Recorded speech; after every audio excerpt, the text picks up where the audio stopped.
மத்திய கல்வி அமைச்சர் தர்மேந்திர பிரதான் ராஜினாமா. நாடு முழுவதும் நீட் தேர்வு முறைகேடு தொடர்பாக கரப்பான்பூச்சி ஜனதா கட்சி மற்றும் இளைஞர்கள் போராட்டம் நடத்தி வரும் எதிரொலியாக ராஜினாமா.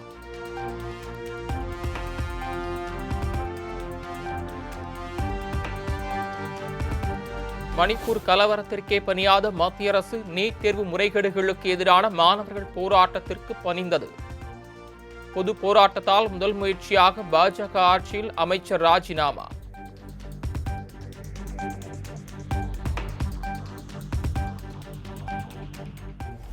தர்மேந்திர பிரதான் பதவி விலகியதை அடுத்து டெல்லி ஜந்தர் மந்தரில் கரப்பான்பூச்சி ஜனதா கட்சியினர் கொண்டாட்டம். சென்னையிலும் தர்மேந்திர பிரதான் பதவி விலகலை பறையடித்து கொண்டாடிய போராட்டக்காரர்கள்.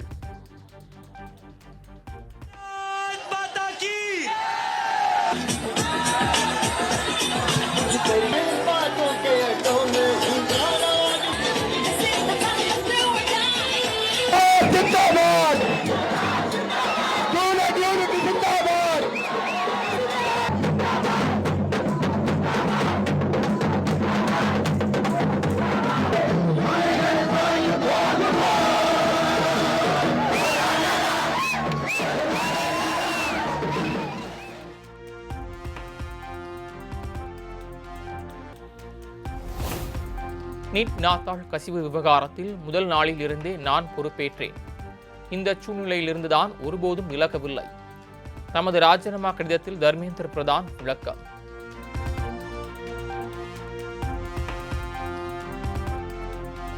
மாணவர்களை தேச விரோத சக்திகள் பயன்படுத்திக் கொள்ள அனுமதிக்க மாட்டோம் என தர்மேந்திர பிரதான் கருத்து. இது எனது தனிப்பட்ட கௌரவம் மற்றும் அல்லது மதிப்பை பற்றிய விஷயம் அல்ல என்றும் ராஜினாமா கடிதத்தில் விளக்கம்.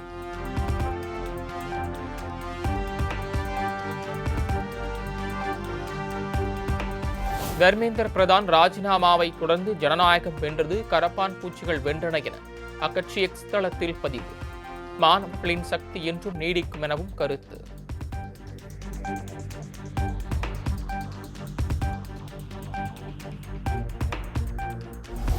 இது ஜனநாயகத்திற்கும் இந்திய மக்களுக்கும் கிடைத்த வெற்றி என கரப்பான் பூச்சி ஜனதா கட்சி தலைவர் அபிஜித் தீப்கே பேச்சு. என்னை கதாநாயகன் ஆக்காதீர்கள், ஏற்கனவே ஒருவரை கதாநாயகன் ஆக்கியதால் தான் நாடு பாழாகிவிட்டது என்று பிரதமர் நரேந்திர மோடி குறித்து மறைமுக தாக்கு.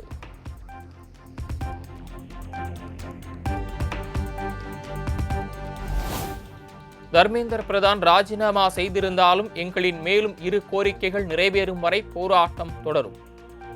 சிஜேபி நிறுவனர் அபிஜித் தீப்கே திட்டவட்டம்.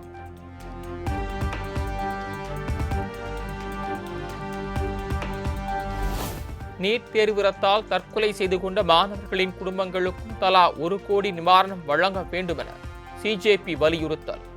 மாணவர்கள் மீது அராஜகத்தில் ஈடுபட்ட காவல்துறையினர் மீது நடவடிக்கை எடுக்கப்பட வேண்டும் எனவும் திட்டவட்டமாக தெரிவிப்பு.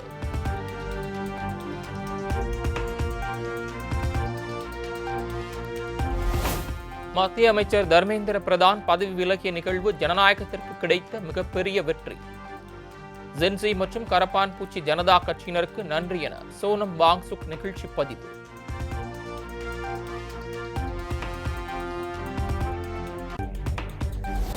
மாணவர்கள் நலனுக்காக நாடாளுமன்றம் முதல் வீதிகளில் குரல் எழுப்பிய ஒன்றுபட்ட எதிர்க்கட்சிகள் வெற்றி.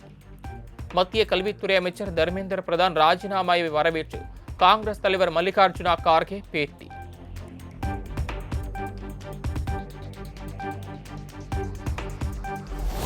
ஜனநாயகத்தையும் அரசியல் அமைப்பையும் பாதுகாக்க உறுதியாக நின்ற மாணவர்களுக்கு நன்றி. தர்மேந்திர பிரதானின் ராஜினாமா நமது கல்வி முறையை மறுசீரமைப்பதற்கான முதல் படி என்றும் மக்களவை எதிர்க்கட்சித் தலைவர் ராகுல் காந்தி பதிவு.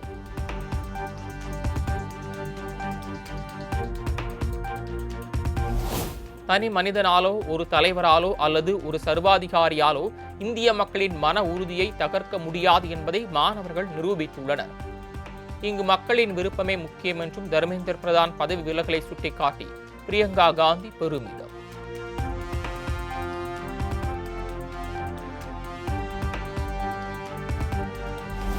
நியாயமான கோரிக்கைகளை வலியுறுத்தி போராடிய மாணவர்கள் தோற்றதாக வரலாறு இல்லை என்பதுதான் உண்மை.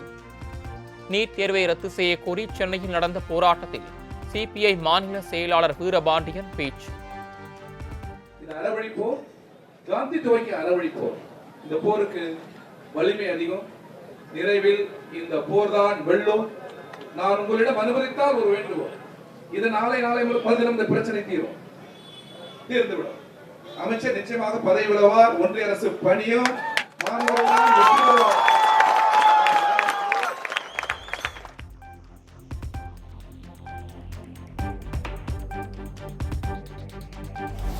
கரப்பான்பூச்சி ஜனதா கட்சி நிர்வாகிகள் மத்திய அரசு இடையே 3ஆம் கட்ட பேச்சுவார்த்தை. எஞ்சிய 3 கோரிக்கைகளையும் நிறைவேற்ற வலியுறுத்தி வருவதாக தகவல்.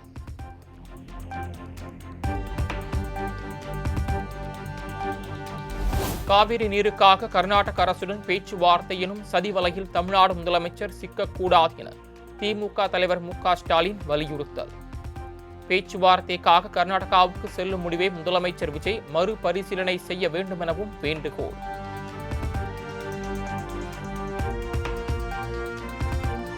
கூட்டணி மயக்கத்தில் தமிழ்நாட்டின் காவிரி உரிமை பணமாயமாகிவிடக் கூடாது என்பதே டெல்டா விவசாயிகளின் ஒருமித்த குரல். நாம் பல்லாண்டுகள் சட்டப்பூர்வமாக போராடி பெற்ற உரிமைகளை சிதைப்பதாகவே இந்த பேச்சுவார்த்தை முயற்சிகள் அமைந்துவிடும் என்றும் மு.க. ஸ்டாலின் பதிவு.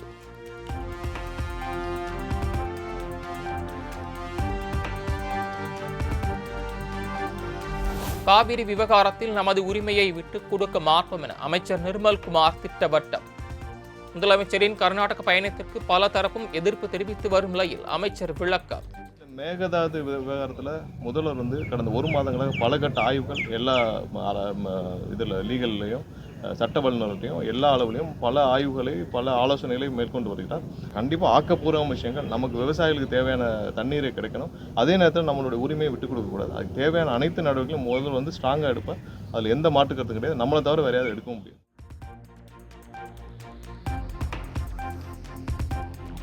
இன்று முதல் அரசியல் துறவரம் மேற்கொள்வதாக பாமக நிறுவனர் ராமதாஸ் அறிவிப்பு. இனிவரும் காலங்களில் பாமக விவகாரங்களில் தலையிட மாட்டேன் எனவும் தொண்டர்கள் மத்தியில் பேச்சு. இந்த ஒரு நல்ல செய்தியை உங்களுக்கு சொல்லுகிறேன். இன்று முதல் நான் அரசியல் துறவரம் கொள்ளுகிறேன். அரசியல் துறவரம் என்று சொன்னால் அரசியலை பேச மாட்டேன், அரசியலுக்கு வழிகாட்ட மாட்டேன். ஆனால் வருகிறவர்களை பார்ப்பேன், நலம் விசாரிப்பேன், அவ்வளவுதான். அந்த வகையிலே அரசியலில் நான் தலையிட மாட்டேன். அதை அன்புமணி அவர்கள் பார்த்துக் கொள்வார்கள்.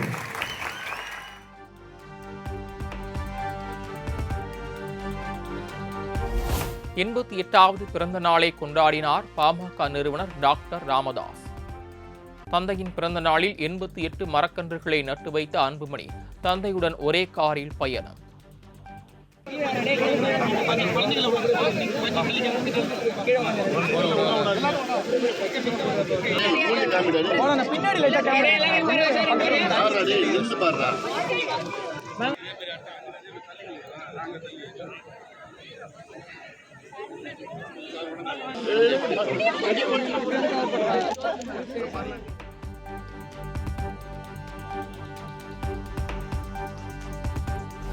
பாமக நிறுவனர் டாக்டர் ராமதாஸ் பிறந்த நாளை புறக்கணித்த ஜி.கே. மணி.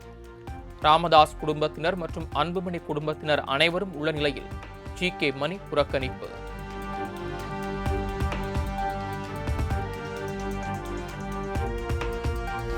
புனித ஜார்ஜ் கோட்டை வளாகத்தில் உள்ள நாமக்கல் கவிஞர் மாளிகையில் முதலமைச்சர் அறை மாற்றம். கூட்ட அரங்கத்தை உடைத்து அங்குள்ள பொருட்களை அகற்றும் பணியில் ஊழியர்கள் தீவிரம்.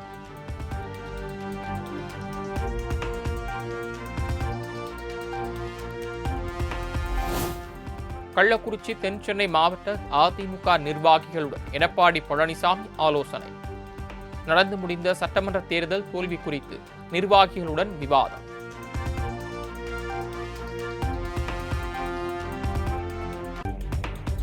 சென்னை அதிமுக அலுவலகத்தில் கள்ளக்குறிச்சி நிர்வாகிகளுடன் எடப்பாடி பழனிசாமி ஆலோசனை நடத்தி வரும் நிலையில் சங்கராபுரம் எம்எல்ஏ ராகேஷ் புறக்கணிப்பு. சி.வி. சண்முகத்தின் ஆதரவாளரான ராகேஷ் கூட்டத்தை புறக்கணித்த நிலையில் அதிமுக வட்டாரத்தில் சலசலப்பு.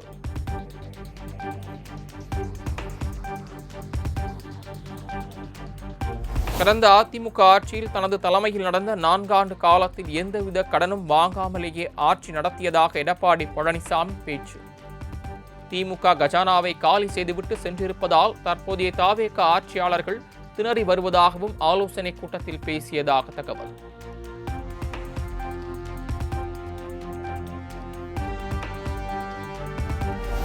மத்தியில் இருக்கும் பாஜக எல்லாவற்றையும் பொறுமையாக பார்த்து கொண்டுதான் இருக்கிறார்கள் என சென்னையில் கள்ளக்குறிச்சி நிர்வாகிகளுடன் ஆலோசனை கூட்டத்தில் இபிஎஸ் பேச்சு.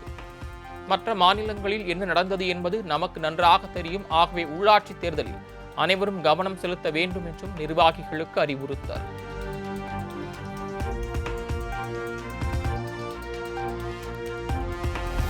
நிர்வாகிகள் நியமனத்தில் தலித்களுக்கு முக்கியத்துவம் அளிக்கப்படவில்லை என கள்ளக்குறிச்சி மாவட்ட நிர்வாகிகள் அதிருப்தி. தலைமை நிலைய செயலாளர் உட்பட மாநில நிர்வாகிகள் பலர் தலித் நிர்வாகிகள் நியமிக்கப்பட்டிருப்பதாக இபிஎஸ் சமாதானப்படுத்தியதாகவும் தகவல்.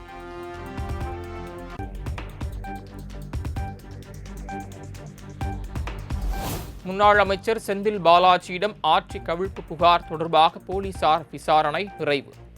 விசாரணை என்ற பெயரில் மிரட்டல் நடந்ததா என்ற கேள்விக்கு இப்போதைக்கு எதுவும் பேச முடியாது, வேண்டாம் என செந்தில் பாலாஜி பதில்.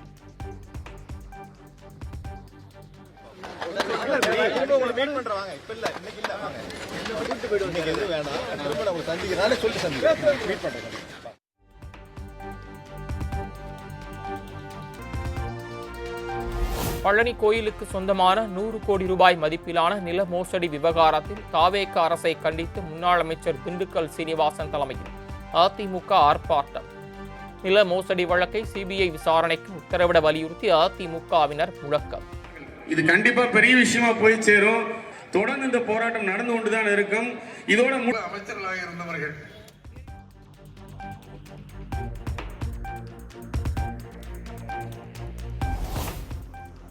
பழனி நில மோசடி விவகாரத்தில் அரசியல் நோக்கத்திற்காக தன் மீது திட்டமிட்டே பழி போடப்படுவதாக அமைச்சர் ரமேஷ் பேச்சு. நில மோசடி தொடர்பாக விசாரணை நடைபெற்று வருகிறது. குற்றவாளிகள் யாராக இருந்தாலும் தண்டிக்கப்படுவார்கள் என அமைச்சர் ரமேஷ் பேட்டி. பழனியில் அப்படி ஒரு இடம் இருக்குது, அந்த இடம் 100 கோடி ரூபாய்க்கு வேல்யூ இருக்குன்றது எனக்கு இந்த கேஸுக்கு அப்புறம் தான் தெரியும். ஃபர்ஸ்ட் குற்றவாளிகள் யாராக இருந்தாலும் நிச்சயமாக தண்டிக்கப்படும். இது அரசியல் நோக்கத்தோடு என்ன பண்ணிட்டு இருக்காங்கன்னா, என் மேலே பழியை போட்டுட்டு இருக்காங்க. என்னுடைய உறவினர் இதை செஞ்சுட்டாங்க, நான் தான் இதுக்குள்ளே இருக்கிறேன், எனக்கு தெரிஞ்சு எனக்கு அப்படி ஒரு லேண்ட் இருக்கிறது இந்த கேஸுக்கு அப்புறம் தான் தெரியும் ஃபஸ்ட்டு. அண்டு இது அவங்க அரசியலுக்காக ரெகுலராக பண்ணுறது தான். ஏன்னா எதை வச்சு அரசியல் பண்ணுறதுன்னு தெரியாதவங்க எதை கிடைச்சாலும் அரசியல் பண்ணுவாங்க. ஸோ அந்த அரசியல் வேலைகள்லாம் பண்ணிகிட்டு இருக்கிறாங்க. அதை தாண்டி இந்த மாதிரிலாம் அரசியல் பண்ணி மக்கள் மத்தியில் என் பேரை கெடுக்கணும், ஆட்சியோட பேரை கெடுக்கணும், முதலமைச்சர் பேரை கெடுக்கணும் அப்படின்லாம் நீங்கள் யோசிக்காமல் மக்களுக்கு நல்லது பண்ணணும்னு யோசிச்சிங்கன்னா மக்கள் உங்களை கொஞ்சமாக திரும்பி பார்ப்பாங்க.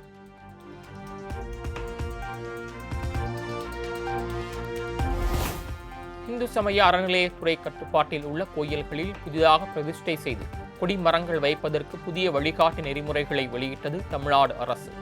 கொடிமரங்கள் வைத்து பிரதிஷ்டை செய்வதற்கு 15 நாட்களுக்கு முன்பே இந்த அனுமதி நிச்சயம் பெற வேண்டும் என்றும் உத்தரவு.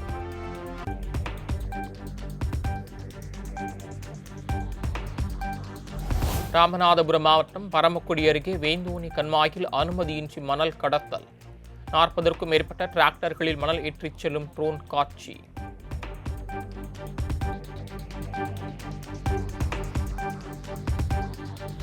ஓசூர் கெலவரப்பள்ளி அணையிலிருந்து முதல் போக பாசனத்திற்கு தண்ணீர் திறப்பு. 8000 ஏக்கர் விவசாய நிலங்கள் பயனடையும் என தகவல்.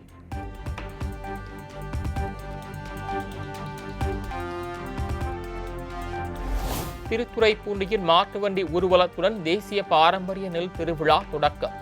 பல்வேறு மாவட்டங்களைச் சேர்ந்த இயற்கை விவசாயிகள், மாணவர்கள் பங்கேற்பு.